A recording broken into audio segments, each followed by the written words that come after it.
70 millions de soldats, plus de 20 millions de blessés, 10 millions de morts et la chute de 4 empires, russes, austro-hongrois, allemands et ottomans, la Grande Guerre a été la première guerre totale du XXe siècle.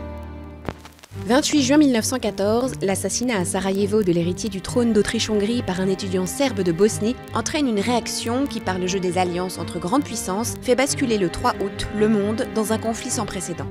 Le 22 août est le jour le plus meurtrier pour la France, qui perd 27 000 hommes lors de la bataille des frontières. D'abord bousculée par l'offensive allemande, la France et la Grande-Bretagne contre-attaquent début septembre lors de la bataille de la Marne. Le front occidental se fige ensuite pour 3 ans sur une ligne allant de la Suisse à la mer du Nord, malgré d'innombrables offensives, comme à Verdun ou dans la Somme. Face au blocage du front de l'Ouest, Churchill lance en 1915 une expédition des Alliés contre l'Empire ottoman dans le détroit des Dardanelles pour établir une jonction avec la Russie. Mais la campagne se solde par un échec sanglant.